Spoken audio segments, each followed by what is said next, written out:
The alarm on Officer's phone buzzed at 5:47 a.m., 3 minutes before his official wake-up time.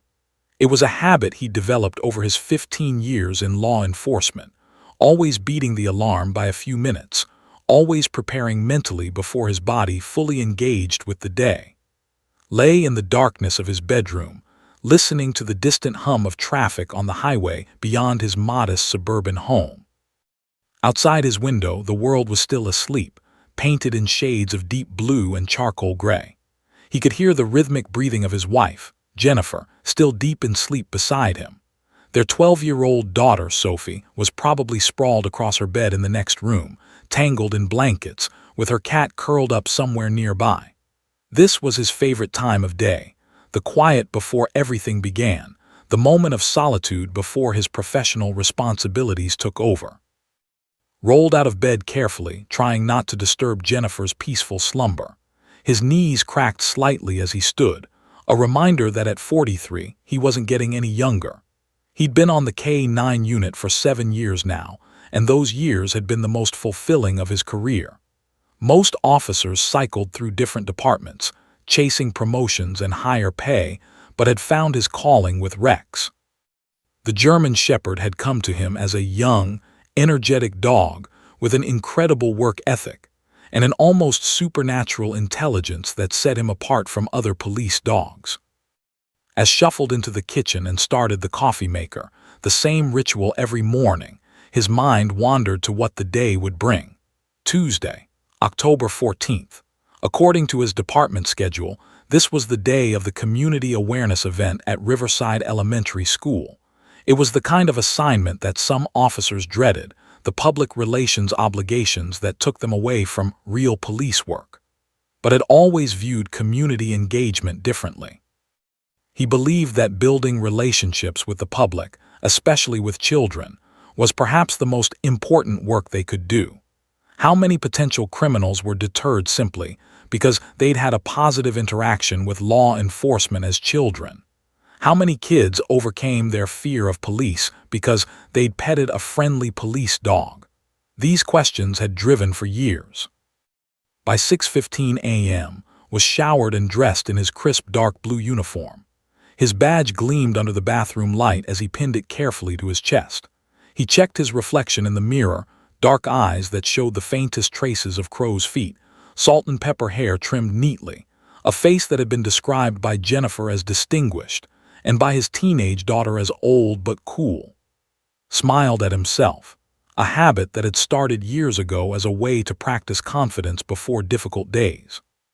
Today, he didn't anticipate any real challenges. Elementary school kids were always excited to see Rex. Their enthusiastic energy was infectious, and it reminded why he'd chosen this profession in the first place. At 6:30 a.m., he arrived at the police station. The parking lot was already buzzing with activity, morning shift officers grabbing coffee, night shift officers heading home, the constant rotation of law enforcement that never truly stopped. Headed directly to the K-9 unit kennel, a separate facility connected to the main station. The moment he opened the door, a familiar sound greeted him, Rex's enthusiastic bark of recognition. The dog was already awake, alert, his muscular body pressed against the gate of his enclosure. Rex was a 2-year-old German Shepherd with a coat the color of burnished mahogany and cream, with intelligent amber eyes that seemed to see directly into the soul of anyone who looked at them. "Good morning, buddy," said, his voice warm and affectionate. He opened the enclosure and Rex immediately leaned against his legs, the dog's tail wagging so hard his entire back half seemed to move. This greeting ritual had happened every single morning for 7 years, and it never lost its charm. Clipped Rex's collar and led him outside to the exercise yard, where he let the dog run and play for 20 minutes. Rex bounded around the fenced area, occasionally bringing a worn tennis ball back to, dropping it at his feet with the unmistakable pride of a dog who believed he'd made the greatest discovery in the world. By 7:30 a.m., was back in his patrol car with Rex secured in the specially designed K-9 compartment in the rear. The drive to Riverside Elementary School took about 15 minutes through residential neighborhoods and tree-lined streets. It was early autumn in the Midwest, and the leaves were just beginning to turn, splashes of gold and crimson breaking up the remaining green. The radio in his car crackled with the usual morning chatter. Routine traffic stops, welfare checks, the mundane flow of police work that filled the hours between the dramatic calls that people imagined comprised police work. As drove, his mind began to organize the day ahead. He'd been sent the school's schedule the previous week. The event would begin at 9:00 a.m. sharp in the gymnasium and outdoor facilities. There would be approximately 200 children from grades 1-3. He'd give a brief presentation about police dogs, demonstrate some basic commands and tricks, allow supervised interaction with Rex, answer questions, and then wrap up by 10:30 a.m. Simple, straightforward. Exactly the kind of community engagement that helped build positive relationships between law enforcement and the public. Pulled into Riverside Elementary School's parking lot at 8:45 a.m. The building was a sprawling, modern structure built about 12 years ago, designed to accommodate the growing suburban population. Teachers were already directing children toward the gymnasium and outdoor spaces. The playground buzzed with the kind of controlled chaos that only elementary schools could produce. Children everywhere, voices overlapping, energy crackling through the air like electricity. He parked in the reserved spot near the gymnasium entrance and took a moment to center himself. This was his performance time now. As a police officer and handler of a police dog, understood that he represented not just himself and Rex, but the entire department. Children would remember this interaction. They would either leave feeling positive about police officers or reinforcing whatever negative stereotypes they'd already formed from media or home influences. It was a significant responsibility, though it might not seem so to outsiders. Opened the rear compartment and secured Rex's leash. The dog emerged from the car with his tail held high, his ears alert, his entire body language communicating readiness. Rex had been trained to recognize certain signals that meant work mode, and his transition from relaxed pet to professional was almost instantaneous. They walked toward the gymnasium together and could already hear the excited voices of children who'd spotted them approaching. "Officer," a teacher called out, waving enthusiastically. "Perfect timing, we're all ready for you." Smiled and gave a casual salute. Rex pressed close to his leg, displaying the kind of focus and discipline that was the hallmark of a well-trained police dog. As they approached the gymnasium doors, took a deep breath.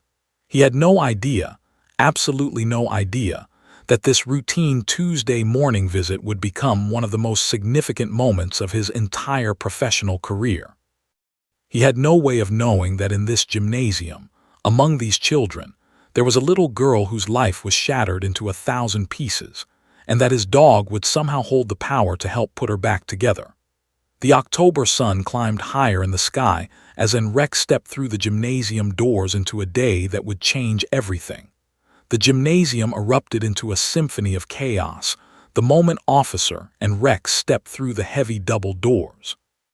The sound was nearly overwhelming, the collective noise of 200 elementary school children in various states of excitement, anticipation, and barely contained energy.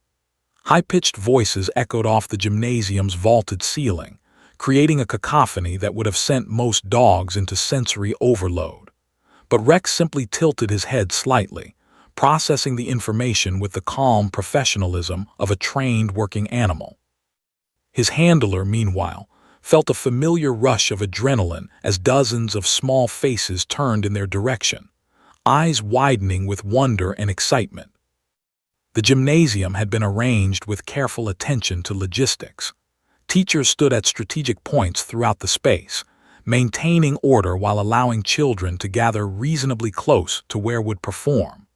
Folding chairs had been set up in semicircles for the youngest and most vulnerable students to sit, preventing them from being trampled by the inevitable surge of more assertive children. Bright autumn decorations, paper leaves, pumpkins, friendly ghosts, decorated the gymnasium's walls, creating a festive atmosphere that somehow made the event feel more like celebration than educational content. But while the majority of children pressed forward, jockeying for position, vying for the best view, calling out greetings and questions to the police dog, there was one child who remained conspicuously apart from this frenzy of enthusiasm. In the far corner of the gymnasium, near the brick wall and beside a basketball hoop, stood a small girl in a faded purple jacket. Her name was Emma, and she was completely, utterly alone. Emma was 7 years old, though she often appeared younger due to her slight frame and the way she seemed to fold into herself, as if trying to take up as little space as possible in the world. Her hair, which might have been pretty if properly cared for, hung limp and tangled around her pale face. She wore hand-me-down clothes. The purple jacket was actually her older cousin's from 3 years ago, and her sneakers had worn through at the heel. But these material details weren't what made Emma stand out. What made her remarkable was the profound emptiness in her gray eyes, the kind of absence that suggested a child who had already experienced far too much for her young years. Miss, Emma's second-grade teacher, stood nearby, keeping a careful eye on her troubled student. She'd been informed that Officer would be presenting today, and she'd made special note of it in her lesson planning specifically because of Emma. Miss had been teaching for 18 years, and she recognized the signs of significant emotional trauma. Emma hadn't spoken a word in months, not to teachers, not to other students, not even to the school counselor who'd spent 3 separate sessions trying to break through the wall of silence the child had constructed around herself. The story, which Miss had gleaned from fragmented conversations with the school's administrative staff and Emma's mother during a difficult parent-teacher conference, was heartbreaking in its ordinariness. Emma's parents had been locked in an increasingly bitter custody battle. What had started as a relatively amicable separation had escalated into something ugly and vindictive. Both parents claimed to want what was best for Emma, yet both were simultaneously using her as a weapon against each other, each parent constantly criticizing the other, each expecting Emma to choose sides. The stress of it all had been too much for the small girl's fragile psyche. She'd simply stopped speaking. The school had implemented several interventions. There was now a counselor meeting with Emma twice a week. The special education department had evaluated her for selective mutism, a condition where children can speak in some situations but are completely unable to speak in others due to severe anxiety. Emma fit some of the criteria, though her case seemed more complicated, rooted more in emotional trauma than clinical anxiety disorder. Her mother had taken her to a pediatric psychiatrist who'd prescribed a low dose of anti-anxiety medication, but nothing had truly broken through the barrier Emma had erected around herself. As the gymnasium filled with the pressing chaos of children eager to see the police dog, Emma remained in her corner. She didn't push forward. She didn't call out. She simply watched with those haunted gray eyes, her small hands clasped so tightly together that her knuckles had turned white. There was something about her stillness that stood in stark contrast to everything around her. It was as if she existed in a different reality entirely, separated from the energy and joy and normal childhood excitement that surrounded her. Miss noticed that Emma's attention was focused entirely on Rex, not on Officer or the gymnasium activity or any of the other children. The teacher found this interesting and concerning. She knew that Emma had a dog at home, a golden retriever named Bailey, though Emma rarely seemed to interact with the animal based on comments she'd made before her silence began. But there was something about this moment, about watching the police dog, that seemed to capture Emma's attention in a way that little else had in recent months. Officer began his presentation, unaware of the small, silent girl in the corner. He launched into his prepared speech with practiced enthusiasm, explaining what police dogs do, how they're trained, what their responsibilities are. He demonstrated Rex's obedience commands: sit, stay, down, heel. He showed how the dog could track scents and search for hidden objects. Children gasped and cheered with each demonstration. Some laughed nervously when Rex performed his "play dead" command, lying completely still on the gymnasium floor for several seconds before springing back to life at signal. Throughout all of this, Emma never moved, never smiled, never clapped. She simply watched, her gaze fixed on the German Shepherd with an intensity that suggested she was searching for something in the animal's eyes, something that perhaps she recognized or understood. Her body remained rigid, her breathing shallow, her expression distant and unreachable. As the official demonstration progressed and teachers began organizing the children for supervised petting and interaction, Emma's teacher gently approached her. "Emma, honey, would you like to go closer and pet the dog?" Miss asked, keeping her voice soft and non-pressuring. "It's okay if you don't want to, but Rex seems really nice, and I think you might enjoy meeting him." Emma didn't respond verbally, she never did anymore, but her gray eyes flickered briefly toward her teacher. There was no enthusiasm there, no eagerness. If anything, there was fear. But there was also something else, something that Miss couldn't quite identify. It was as if Emma was torn between desperate need and desperate self-protection. The teacher didn't push. She simply stood beside Emma, offering quiet companionship, while the gymnasium swirled with activity all around them. Children who wanted to pet Rex were led forward in small groups. Other children waited their turn, bouncing with anticipation or asking rapid-fire questions about police procedures. Officer moved through it all with the ease of someone who'd done this countless times before, comfortable in his role, skilled at engaging with young people. But neither nor anyone else, except perhaps Miss, truly noticed the small, silent girl in the purple jacket, standing alone in the corner, her eyes following every movement of the German Shepherd with an attention so complete that it bordered on obsessive. Emma watched Rex with the kind of focus that suggested she was reading him, studying him, searching within his animal form for understanding of her own profound loneliness and pain. In that moment, neither Emma nor anyone else in the gymnasium had any idea that the dog in the center of the room would become the catalyst for her transformation, or that the seemingly routine event would become a turning point in both their lives. The morning continued on, ordinary and bright, and utterly unaware of the invisible girl who was about to change everything. The gymnasium clock on the wall showed 10:23 a.m. when Officer made the decision to wrap up the presentation.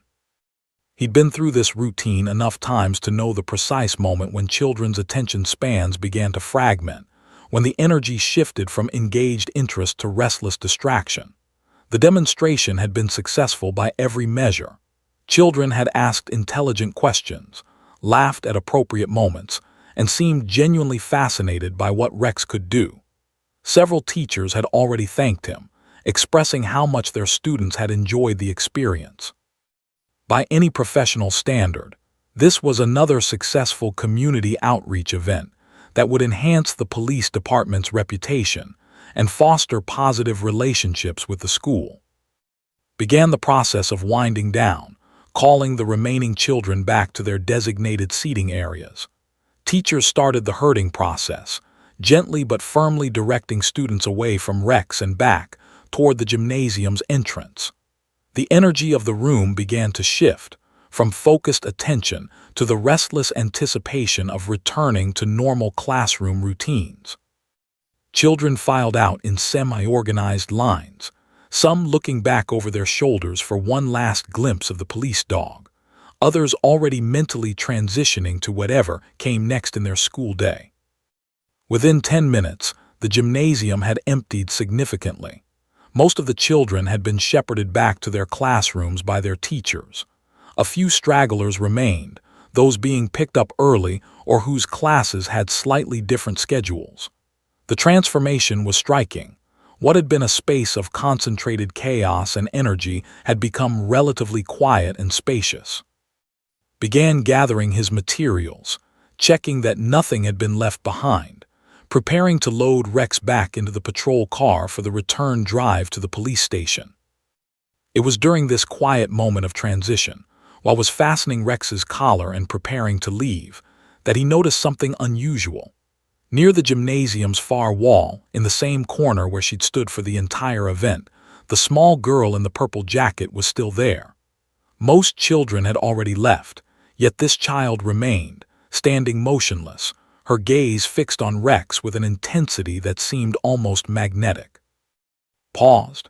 His officer's instinct, honed through decades of observation and pattern recognition, told him that something significant was happening here. There was something about this girl's attention that differed fundamentally from the attention of the other children.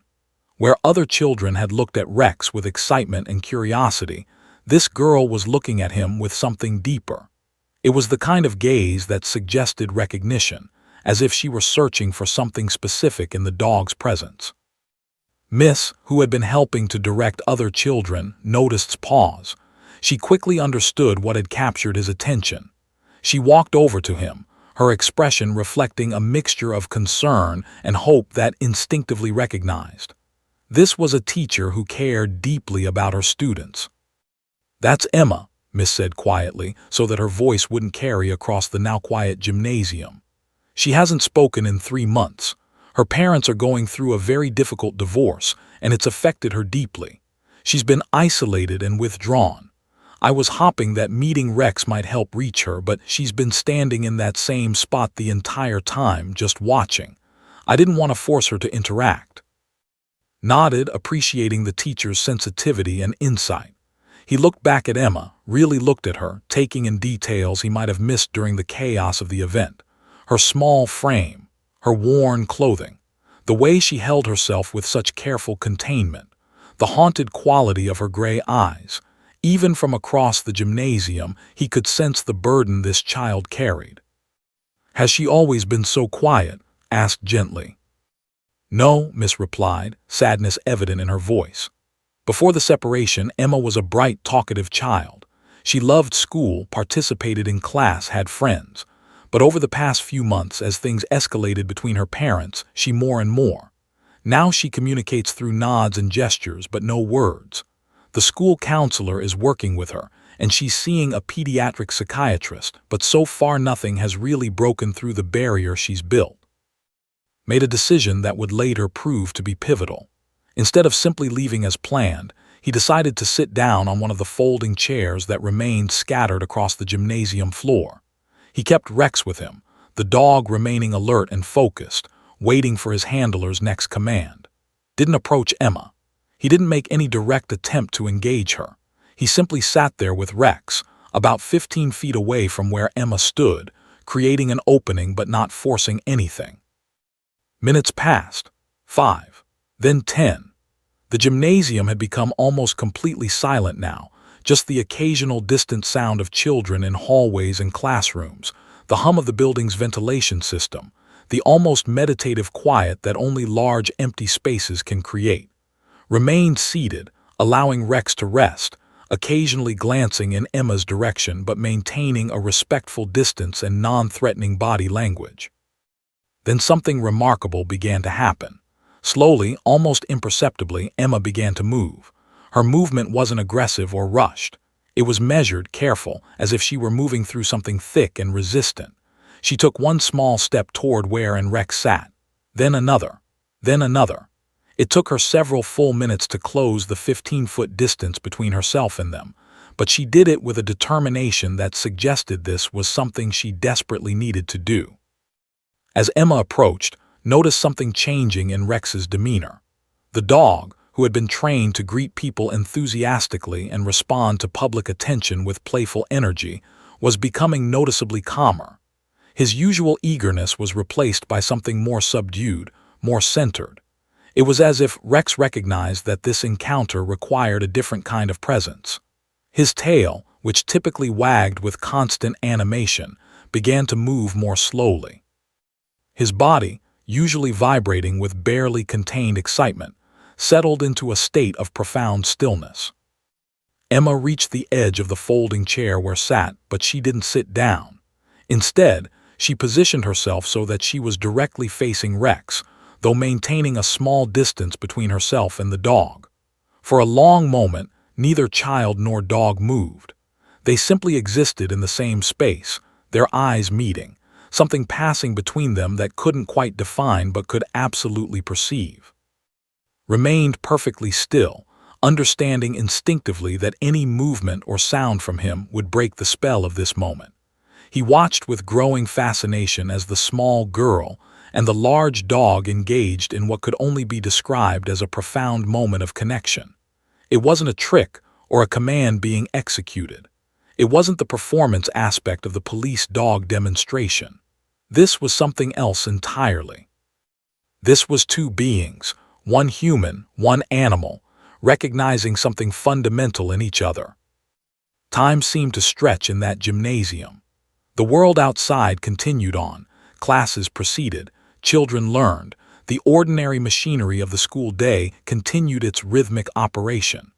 But in this small corner of the gymnasium, something extraordinary was unfolding.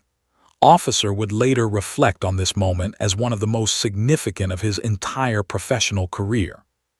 Standing on the precipice of this encounter, neither he nor anyone else had any idea that the silence that hung in the air between this girl and this dog would be shattered by two words that would change everything.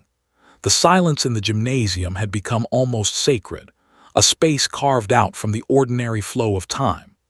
Emma and Rex remained locked in their moment of connection, neither moving, neither looking away.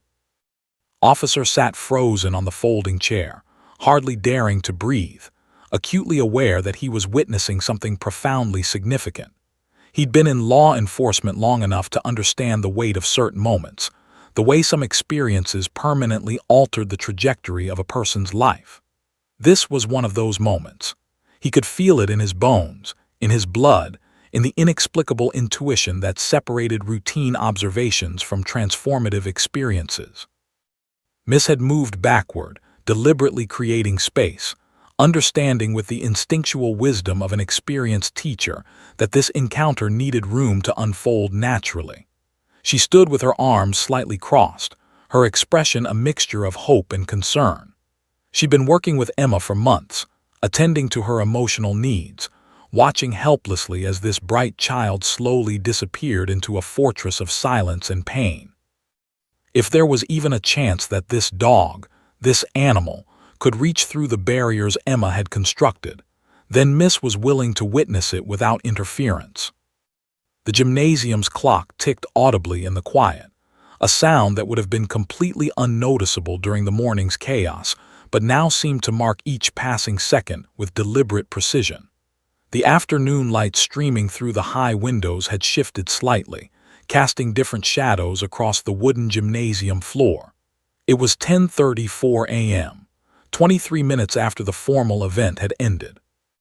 23 minutes during which Emma had stood completely still in her corner, watching the police dog. Now, in this moment of direct connection, everything seemed to hang suspended between what had been and what might come next. Emma's small hands, which had been clasped so tightly together that her knuckles had turned white, began to tremble slightly. Her breathing, which had been almost imperceptibly shallow throughout the morning, deepened noticeably. There were physiological changes happening within her, a battle between the desperate desire to communicate and the enormous walls of protection that trauma and pain had constructed around her voice. Could see the struggle playing out across Emma's small face. Her gray eyes glistened with moisture that might have been tears, though none had yet spilled down her pale cheeks. Her lips moved slightly, as if she were testing words internally, rehearsing silently before attempting to speak them aloud. It was as if her body was preparing for something monumental, something that required enormous courage from someone so young and so wounded. Rex, meanwhile, remained in a state of profound stillness. The dog's breathing synchronized with Emma's, an unconscious mirroring that suggested an almost telepathic connection between handler and animal, or perhaps between two beings who understood suffering in ways that transcended the typical human-animal relationship. The German Shepherd's amber eyes remained locked on Emma's gray ones, unblinking, steady, offering something that could only describe as absolute acceptance. And then it happened. The words came out as barely more than a whisper, a sound so faint that had to consciously strain to hear it over the ambient sounds of the building. but the words were unmistakable once they registered. Me too. 2 words. That was all. Me too. In those 2 words, an entire universe of meaning collapsed into singular clarity. Emma wasn't commenting on Rex's tricks or the police demonstration or the excitement of the morning. She was making a statement of profound recognition. She was acknowledging that she and this dog existed in the same emotional territory. She was saying, I understand. I know about pain. I know about confusion. I know about the feeling of being lost and frightened. Me too. The moment those words left Emma's lips, something shifted in the gymnasium, something that had nothing to do with the physical environment and everything to do with the intangible atmosphere that had been building throughout this encounter. It was as if a door that had been locked for 3 months had suddenly swung open, not violently or dramatically, but with a quiet inevitability that felt both surprising and somehow inevitable. Felt tears prickling at the back of his own eyes. In 23 years of law enforcement, in 7 years of working with Rex, in countless community events and public demonstrations, he had never witnessed anything like this. This wasn't a trained response. This wasn't a performance or a trick. This was something raw and real and profoundly human, or profoundly sentient at least, occurring in real time. Emma's entire body began to shake. Her small frame trembled as if she were experiencing an emotional earthquake, the tectonic plates of her internal world shifting dramatically. Her breathing became ragged, irregular, as if she were struggling for air. But she didn't look away from Rex. She didn't retreat into silence. She had opened the door, spoken those 2 words, and now she seemed committed to whatever came next. Rex moved then, for the first time since Emma had approached. But his movement was gentle, careful, calculated to be non-threatening. The dog took a single step forward and pressed his large head against the fence that formed the edge of the gymnasium's equipment storage area, creating just enough of a barrier that Emma could reach through to touch him without feeling threatened by his size or proximity. Emma's trembling hand reached out through the chain-link fence.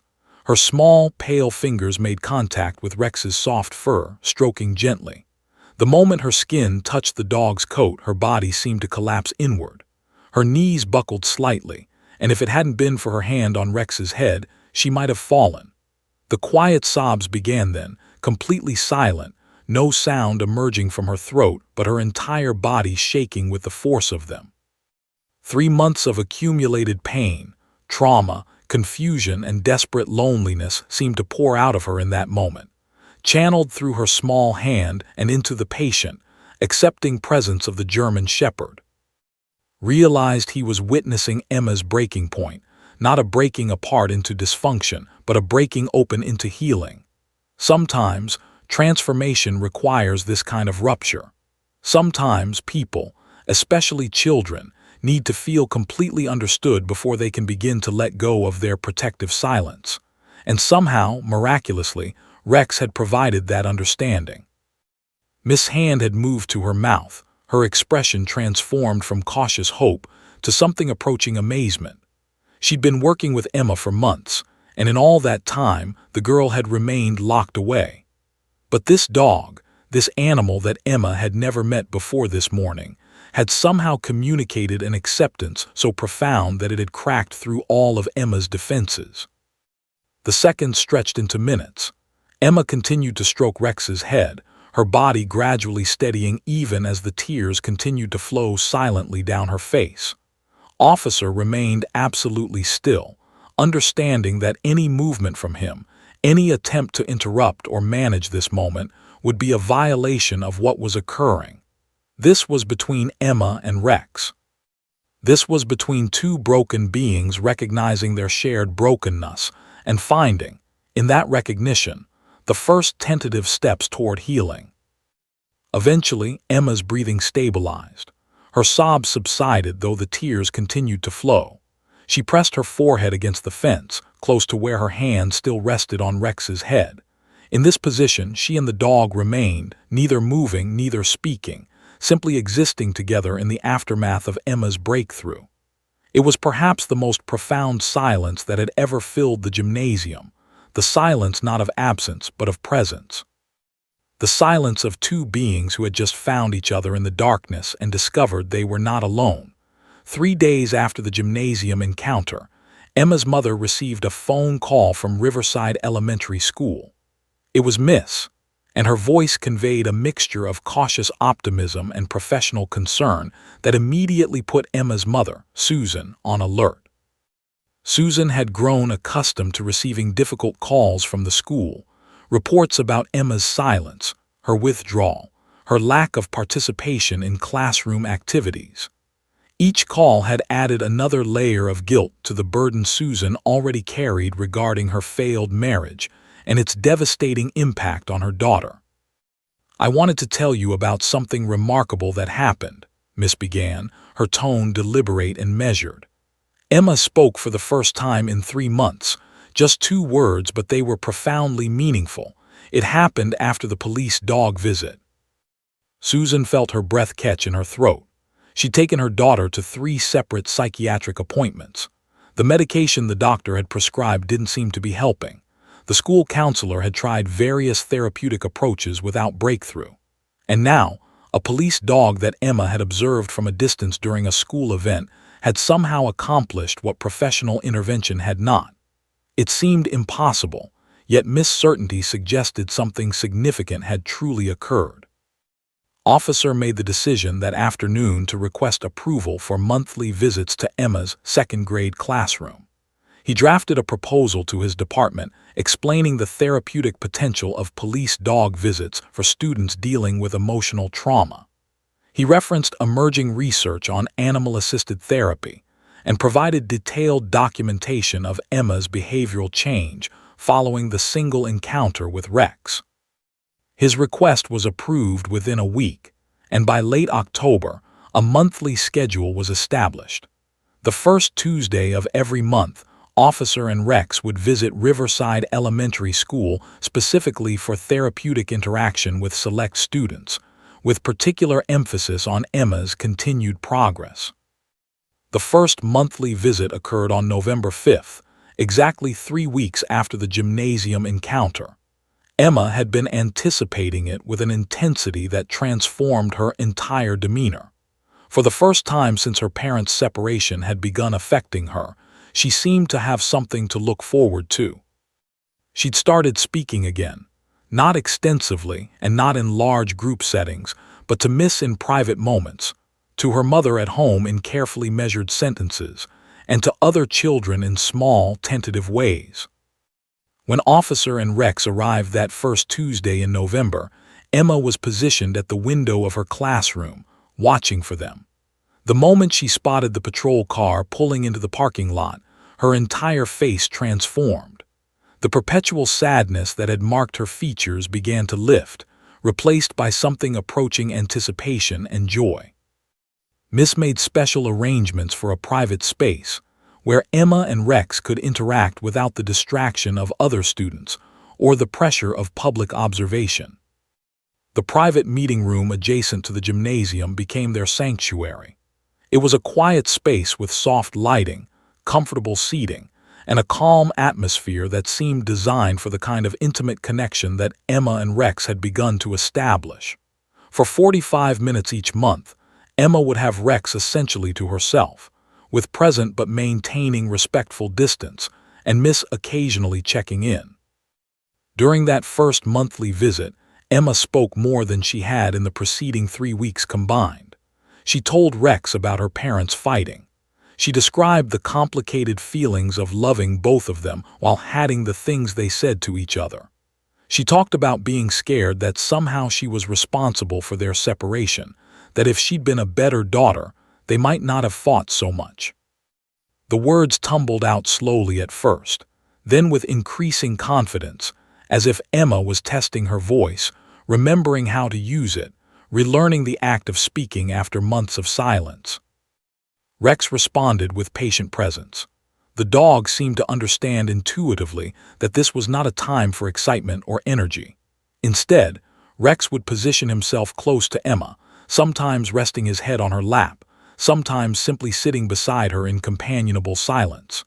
There was no demand in the dog's presence, no expectation that Emma perform or achieve anything. There was only acceptance and the uncomplicated comfort of another living being's proximity. By December's visit, Emma was speaking in fuller sentences.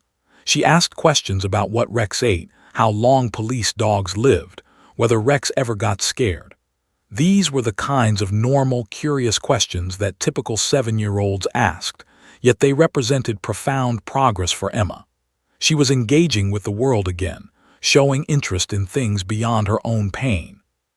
Over the subsequent months, as winter melted into spring and spring gradually transformed into early summer, Emma's transformation became increasingly evident to everyone around her. The withdrawn, silent child who had stood alone in the gymnasium corner was gradually emerging as a more whole version of herself. She participated in classroom discussions. She made friends with 2 other girls in her class. She joined the school choir. She started doing her homework without needing to be reminded. Her grades, which had plummeted during her months of emotional crisis, began to climb back toward their previous level. More significantly, her parents noticed the change.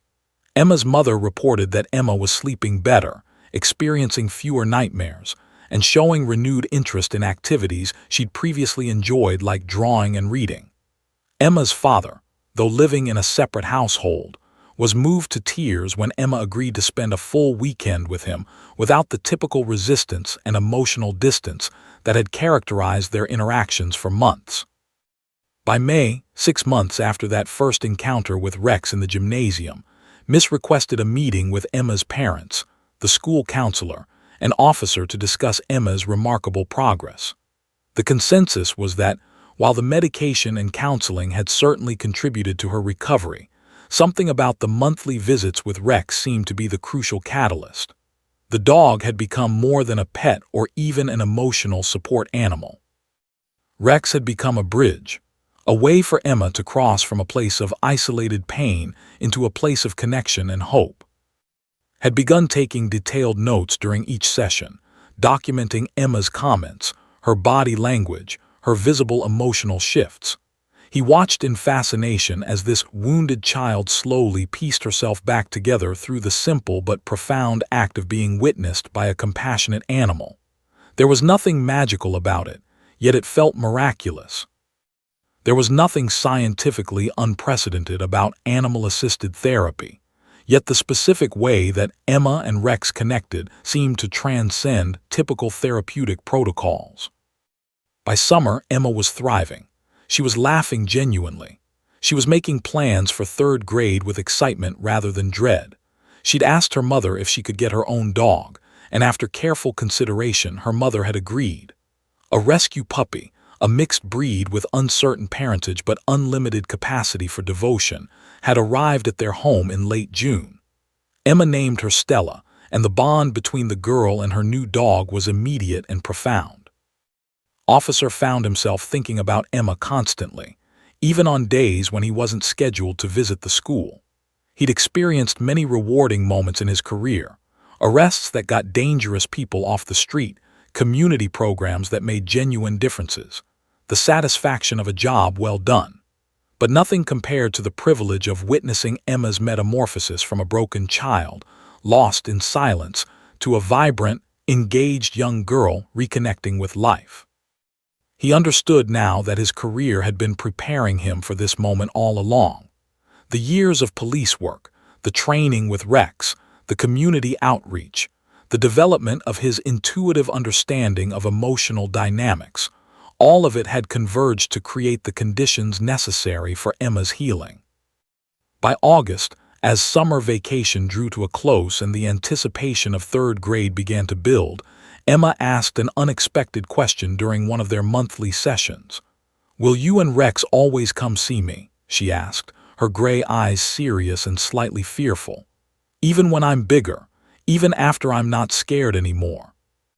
Looked at this small girl who had learned to speak again, who had taught him what true resilience looked like, and he understood that the connection between them transcended the typical patient-therapist or student-authority figure relationship.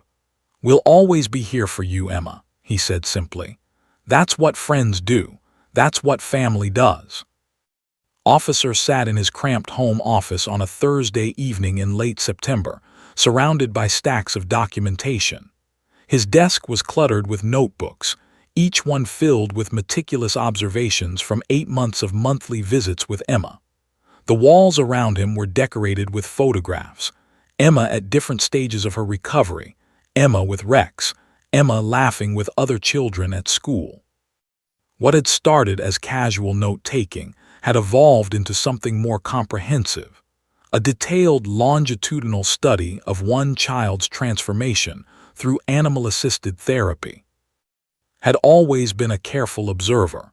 His police training had instilled in him the habit of noticing details, of tracking patterns, of assembling seemingly disparate pieces of information into coherent understanding.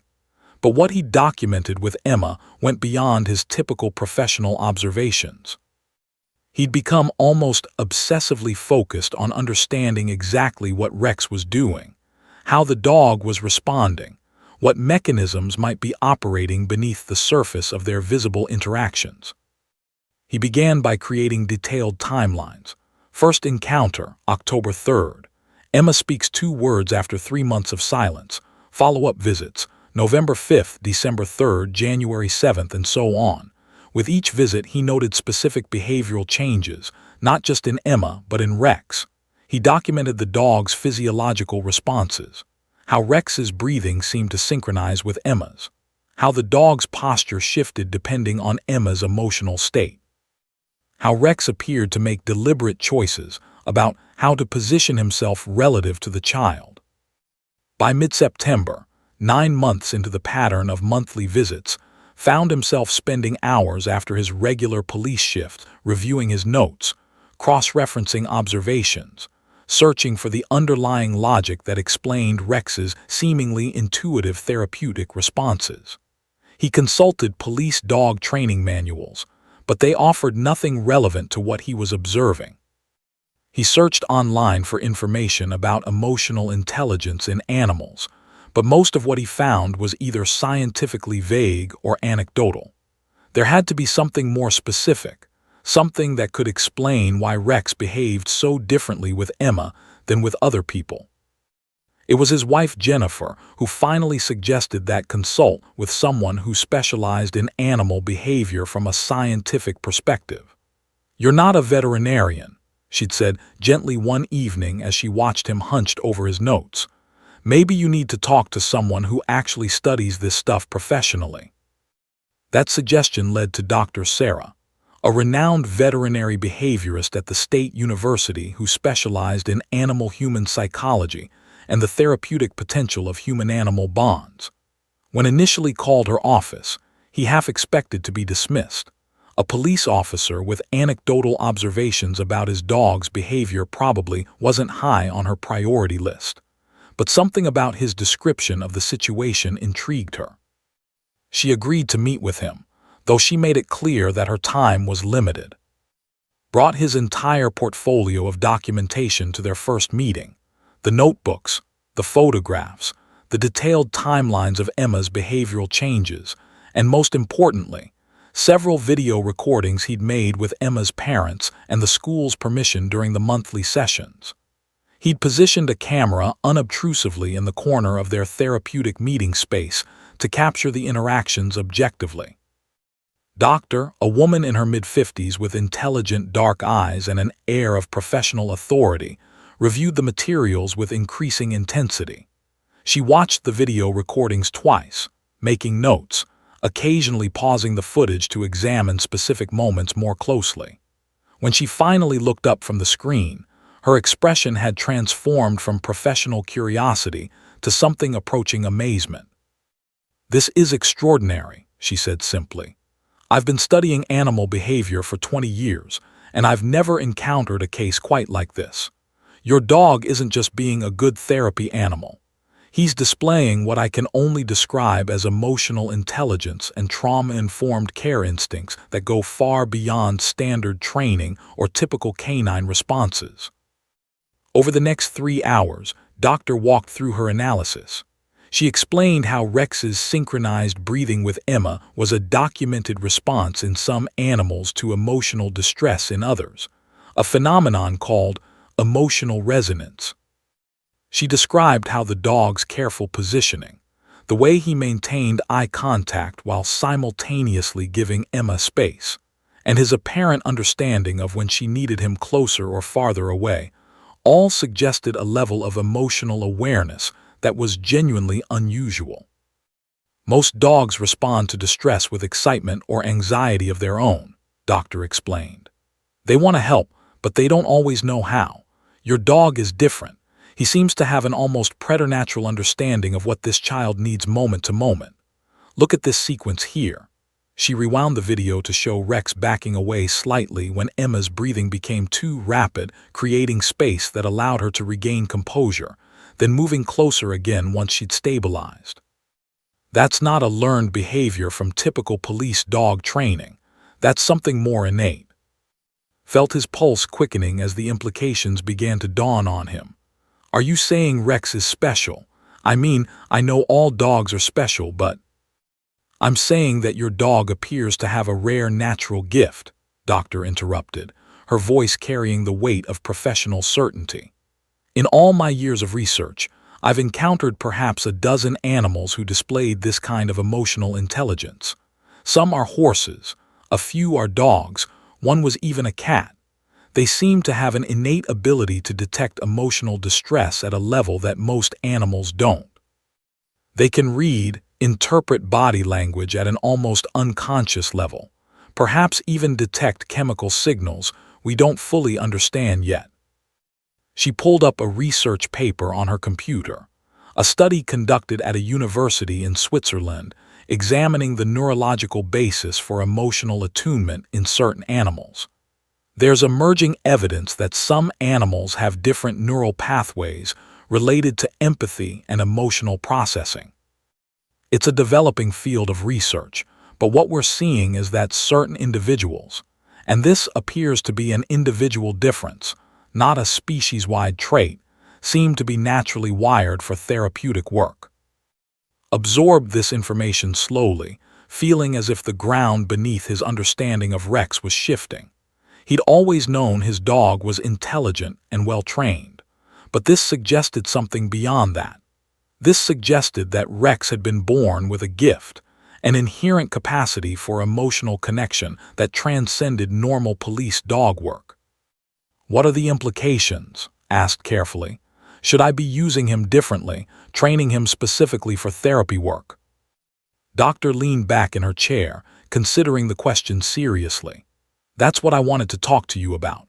Frankly, what you're doing already seems to be working beautifully, but I think there's potential here for something bigger. I've been working with a non-profit organization called the Heartstrings Foundation. They specialize in training and certifying therapy animals for various clinical settings. We've been looking for a dog with Rex's specific skill set, not just a dog trained for therapy, but a dog with the natural emotional intelligence to do this work at the highest level. She paused, allowing that information to settle. I'd like to propose a formal study. We could document Rex's work with your school program, conduct rigorous behavioral analysis, measure Emma's progress with objective metrics, and essentially create a case study that could advance our understanding of animal-assisted therapy. It could be groundbreaking work. Felt his mind spinning with possibilities and questions. This was no longer simply about one officer and his dog helping one troubled child. This was potentially about contributing to scientific understanding, about establishing protocols that could help countless other children and animals. But it was also about Rex, about what the dog's true calling might be. Will this affect his police work?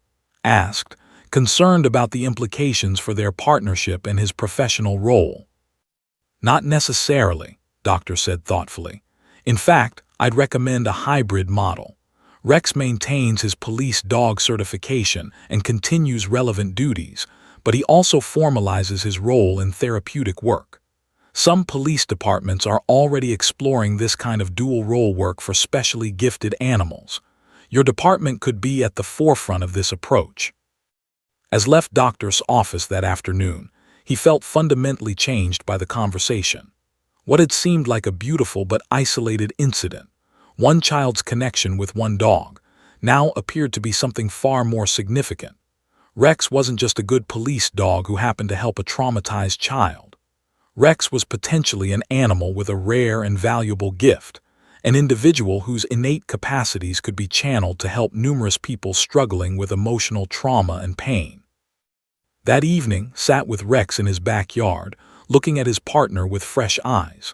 The dog's amber eyes looked back at him with that same patient intelligence that had first drawn to him 7 years ago.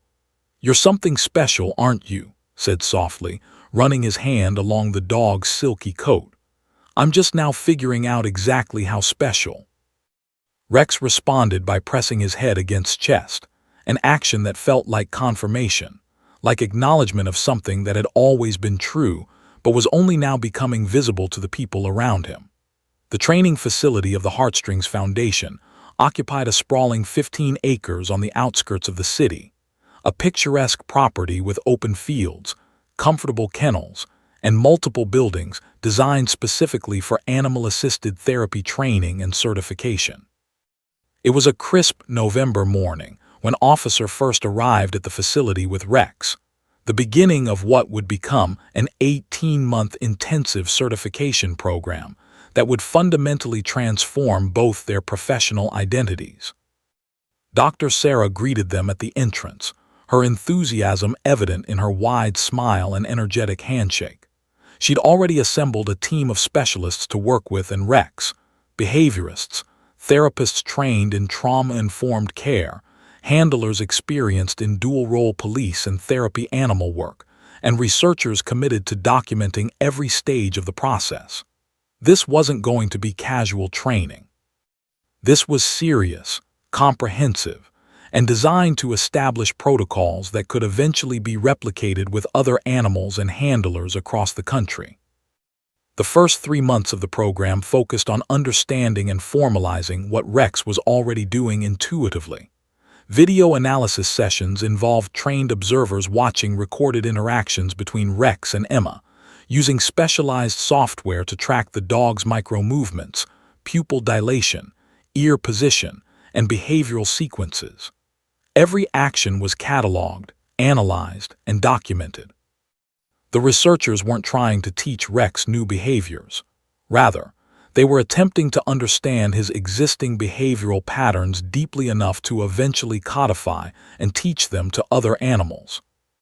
Participated in extensive training as well, learning the theoretical foundations of animal-assisted therapy, the psychology of trauma and healing, the ethical considerations involved in using animals in therapeutic contexts, and the specific protocols that would govern how Rex interacted with different populations. He studied attachment theory, understanding how animals could serve as secure bases for people dealing with emotional dysregulation. He learned about the neurobiological effects of animal contact on human stress responses, studying how petting an animal could lower cortisol levels and activate the parasympathetic nervous system. The second phase of training, spanning months 4 through 9, involved Rex working with other traumatized children in carefully controlled therapeutic settings. The Heartstrings Foundation had partnerships with local schools, hospitals, and community mental health centers. One by one, other children dealing with various forms of trauma, abuse, grief, anxiety disorders, developmental trauma, were introduced to Rex in therapeutic sessions led by trained therapists. Each interaction was recorded, analyzed, and compared to established therapeutic outcomes. What emerged was remarkable consistency. Regardless of the specific type of trauma or the individual child's background, Rex demonstrated the same pattern of behavior: careful assessment of the child's emotional state, strategic positioning that communicated availability without threat, synchronized breathing and heart rate regulation, and an apparent understanding of exactly when to increase proximity and when to create space. It was as if Rex had been born with an internal manual for trauma-informed caregiving. During one particularly moving session, watched as Rex worked with a 10-year-old boy named David who had survived severe physical abuse. David had been nonverbal since his rescue from his abusive home environment. He sat rigidly in a chair, arms crossed, eyes fixed on the ground, displaying all the markers of severe emotional shutdown. For the first 30 minutes, Rex simply lay on the floor nearby, not approaching, not demanding anything, just existing in David's space. Then gradually, almost imperceptibly, the boy's posture began to shift. His arms uncrossed. His breathing deepened. By the end of the session, David had reached out and touched Rex's head, a small gesture, but one that his therapist later described as the first physical sign of trust or connection the child had shown in months. By month 10, the formal program shifted toward what would become the public-facing initiative. The Heartstrings Foundation, working with the police department and with careful oversight, began developing the official program structure. The goal was elegantly simple in concept but complex in execution. Establish a formal protocol where Rex would split his time between active police K-9 work and certified therapy visits to schools, hospitals, and community mental health facilities throughout the region. The police department's leadership initially had reservations.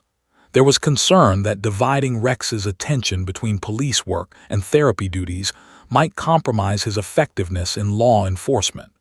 But presented data, both doctors' research and his own documented observations, showing that Rex's therapy work actually enhanced rather than diminished his police capabilities. The emotional regulation that made Rex such an effective therapy animal also made him more focused and controlled during police operations. The dog's heightened emotional intelligence translated into better decision-making in complex situations. The breakthrough moment came when the police commissioner, after reviewing the research and attending several therapy sessions personally, became an enthusiastic advocate for the program. She saw the potential not just for helping traumatized children, but for transforming the public perception of police officers and police animals. Instead of being seen primarily as enforcement agents, the police department could position itself as a compassionate institution genuinely invested in community. By month 15, everything was in place. The formal paperwork was completed. Rex was officially certified as a therapeutic animal in addition to his police dog certification, making him one of the first officially dual-certified animal law enforcement therapy dogs in the nation. The police department formally approved the hybrid role model. Local schools, hospitals, and community centers began scheduling therapy visits. And then came the moment that would cement the entire program's public visibility and legitimacy. Emma was asked to participate in a local news feature about the program. The news segment, filmed in the gymnasium where the initial encounter had occurred nearly a year earlier, told the story of Emma's transformation with remarkable narrative power. Now 9 years old, Emma sat beside Rex with obvious affection and confidence, speaking eloquently about her experience of silence and how meeting Rex changed everything.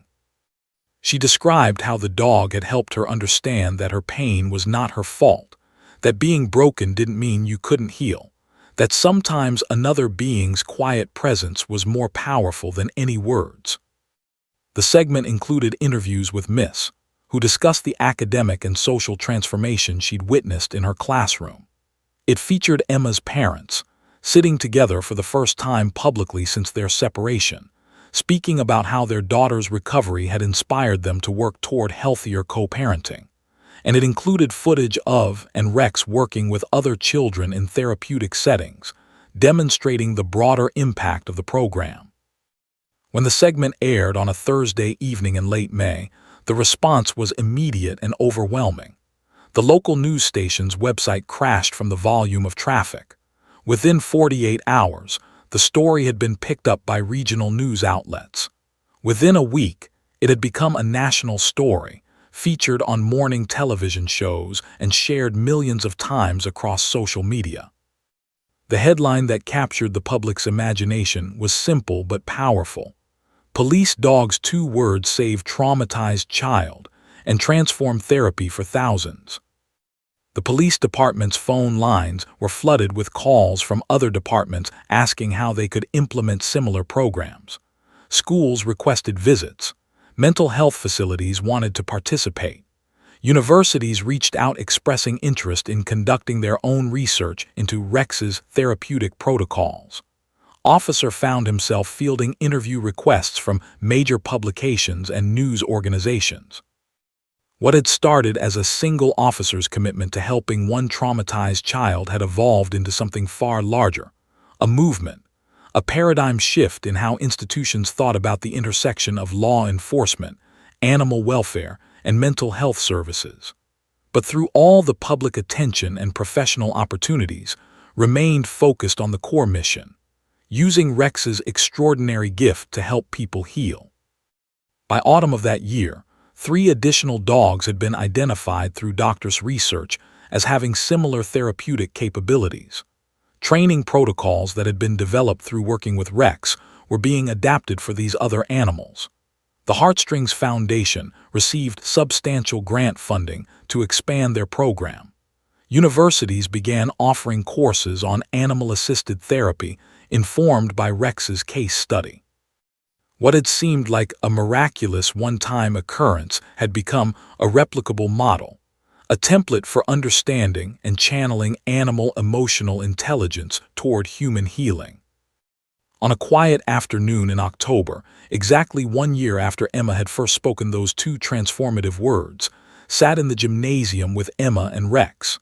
Emma, now officially in 3rd grade, spoke about her plans with the confidence of a child who'd reclaimed her voice and her future. "I want to study animals when I grow up," she said, scratching behind Rex's ears with obvious affection. "I want to understand how they help people like me." Smiled, understanding that Emma's journey from silent trauma to purposeful vision was itself a form of healing that transcended the individual. She had moved from being helped to envisioning a future where she could help others.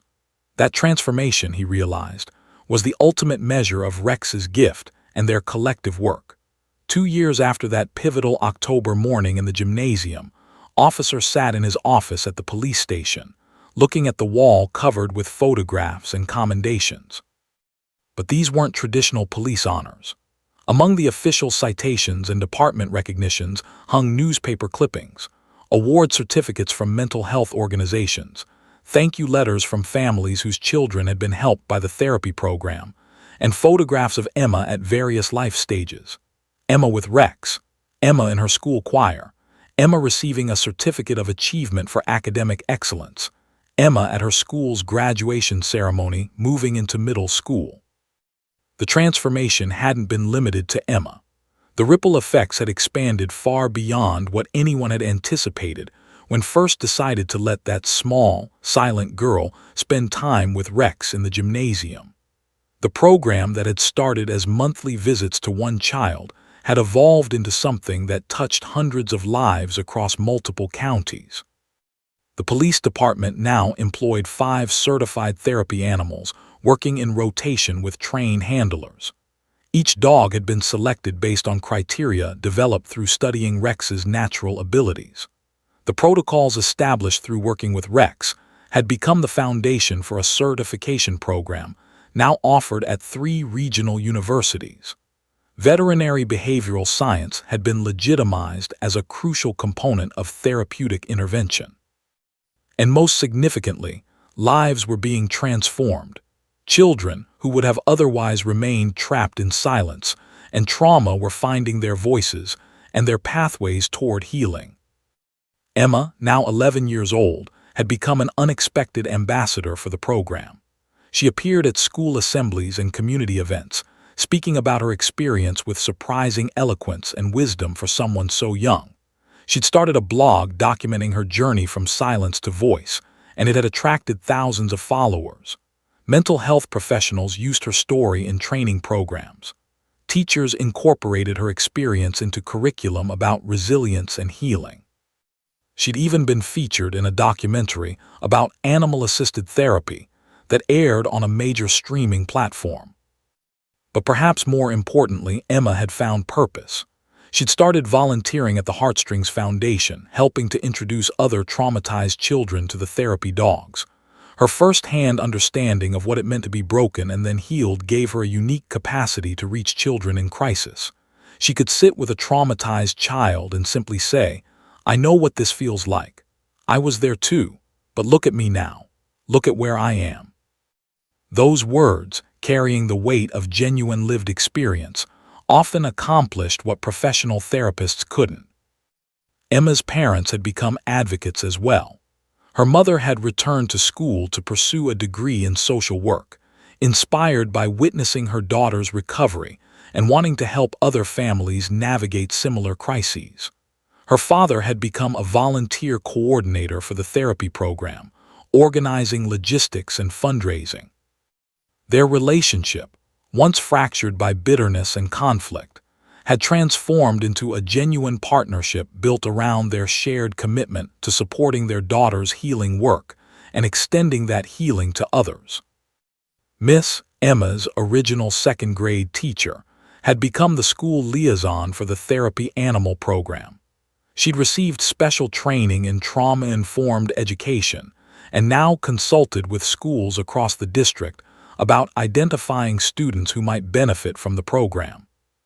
She'd also written an article published in a major education journal describing the case study of Emma's recovery, contributing to the growing body of literature on animal-assisted therapeutic intervention in educational settings.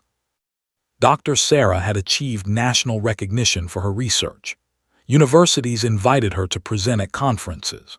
Her work with Rex had become foundational to a new of veterinary behavioral science focused on identifying and cultivating therapeutic capacity in animals. She'd published 3 peer-reviewed papers documenting Rex's case, co-authored with and with representatives from the mental health facilities where Rex had worked. The research had influenced policy at the national level regarding the integration of animal-assisted therapy into standard mental health treatment protocols. But it was Officer who'd experienced perhaps the most profound personal transformation. What had begun as routine police work had evolved into something approaching a calling. He'd received numerous professional awards, the Officer of Merit from the Police Commissioner, the Service Excellence Award from the City Council, the Humanitarian Award from the State Veterinary Association. Major news publications had profiled him. Psychology Today had featured him in an article about the intersection of intuition, observation, and transformative helping work. Yet none of these external recognitions mattered as much as the letters he received, hundreds of them, from parents whose children had benefited from the program, from other police officers inspired to pursue animal-assisted work, from therapists and social workers whose understanding of healing had been deepened by studying what Rex could do, from other traumatized children who'd found their voice through connection with the therapy dogs. Each letter represented a life changed, a trajectory altered toward hope instead of despair. On a golden afternoon in late October, exactly 2 years and 3 days after Emma had whispered those 2 transformative words, stood in the gymnasium with Rex beside him. The space had been transformed for an event. The local news was present. The police commissioner was there. Doctor had come. Emma's parents stood together, their arms linked. Dozens of families whose children had been helped by the program filled the bleachers. And at the center of it all was Emma, now in middle school, visibly growing into herself with confidence and purpose. The event was the official dedication of the Rex Memorial Therapy Program, though Rex was very much alive and present for the ceremony. The name referred not to Rex's death, but to the of his remarkable gifts and the commitment to carrying his legacy forward. A bronze plaque was unveiled, commemorating the program's founding principles and its commitment to using animal-assisted therapy to heal trauma in children and adults. Emma was invited to speak. She approached the microphone with the poise of someone far older than her 11 years, and she looked out at the gathered crowd with steady gray eyes, no longer haunted but clear and purposeful. 2 years ago, Emma began, her voice steady and strong, I couldn't speak. I was lost in pain and I thought I would be lost forever. But then I met Rex and he showed me that I wasn't alone. He showed me that broken things can heal. That silence can become voice. That pain can transform into purpose. She paused, looking directly at Rex. Officer and Rex didn't just help me. They showed the whole world that animals can have healing gifts that we don't fully understand yet. They created something that's helping hundreds of people now and probably thousands of people in the future. That started with 2 words, me too. 2 words that meant, I understand your pain. I recognize your struggle. You are not alone. Emma's voice grew stronger. To everyone watching, to children who are struggling, to parents who are worried about their kids, to teachers and counselors and police officers and everyone who wants to help, I want you to know that healing is possible. Connection is possible. Sometimes the most powerful healing comes from the most unexpected places. Sometimes it comes from a dog who understands your heart better than anyone else in the world. She smiled, and it was a smile full of light and hope. Thank you, Rex. Thank you, officer. Thank you to everyone who believed that one child's pain mattered enough to do something about it. Because that's what this program really is. It's a commitment to the idea that every traumatized child deserves to know they're not alone. Every broken heart deserves to know it can heal. As Emma finished speaking, there wasn't a dry eye in the gymnasium. Felt his own tears flowing freely as he looked at this remarkable young girl who had come so far. He thought back to that October morning when she'd stood alone in the corner, her gray eyes haunted and empty. He thought about the journey from those 2 whispered words to this moment of strength and voice and purpose. After the ceremony, Emma approached Rex. She knelt down to embrace the dog, pressing her forehead against his in a gesture that had become familiar over the 2 years of their connection. We did it, she whispered to the dog. We really did it. Placed his hand on Emma's shoulder, understanding that while he and Rex had helped facilitate her healing, she had done the real work. She had been brave enough to speak. She had been courageous enough to feel her pain. She had chosen to transform her suffering into purpose and to use her healing to help others. That evening, as drove home with Rex beside him in the patrol car, he reflected on the extraordinary journey that had begun with routine police work and a community event. He thought about how a single moment of connection between one small, silent girl and one remarkable dog had ultimately transformed not just individual lives, but institutional practices, professional understanding, and public perception about what healing could look like. He thought about the children who would benefit from the program in years to come. He thought about the other officers and handlers who would replicate the work that he and Rex had begun.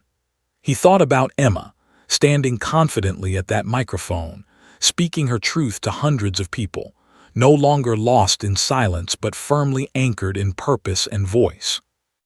And he thought about those 2 words that had started everything, me too. In those 2 words lived the entire human experience, the desperate need to be seen, to be understood, to know that our pain is recognized and witnessed by another being who cares. Officer had learned that sometimes the most powerful healing didn't come from years of professional therapy or pharmaceutical intervention, though those had their place. Sometimes it came from the simple, profound act of one being, human or animal, recognizing the pain in another and saying, through presence and connection, me too. I see you, you are not alone. And in that recognition, in that witnessing, in that unconditional acceptance, people found the strength to speak, to heal, and to transform their pain into purpose.